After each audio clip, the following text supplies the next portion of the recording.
Representative Howard. Sorry, before we turn the page there, on the pie chart, I just want to clarify the property tax relief fund has about $6 billion in it. That's correct. Correct. And in the 2006 so-called property tax swap, the amount that we were looking at there was approximately $14 billion to cover the compression from $1.50 to $1, correct? That was the cost of tax compression, yes. And recently, the comptroller's office indicated that we could kind of use that $14 billion still, even though we didn't know the exact number, but still, we're looking at a sizable amount there to have compressed from $1.50 to $1, approximately $14 billion, but we only have about $6 billion in that fund. That's correct. The rest of it has to be made up with just undesignated general revenue.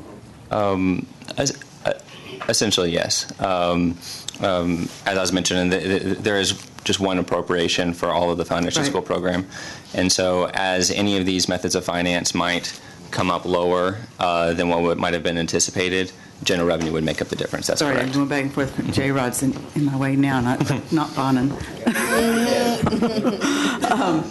But just to be clear, I'm just trying to understand here, because I think as we talk about how we're going to be appropriating funds to cover basic government services, including public education, when we decided in 2006 to compress property taxes, to reduce the burden on local property tax payers by a third in their school taxes, that costs the state $14 billion to make that swap.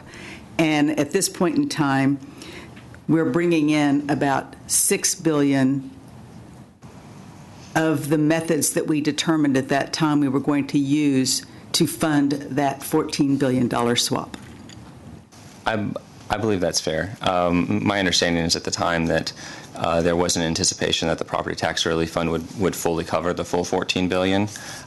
There was anticipation at the time that there would be some level of general revenue that would be required to cover it. Right. I agree with that. But that's correct. The general revenue and the property tax relief fund are what would make up that $14 billion. So as we're looking at this time at what we want to do with this particular budget we'll be planning, we probably ought to keep in mind that we've already done a huge property tax swap that we didn't fully cover, if you will, since there's only $6 billion going toward that $14 billion, and certainly we are relying on other revenue streams like our general revenue fund to cover that. I'm just pointing that out to my colleagues. Thank you.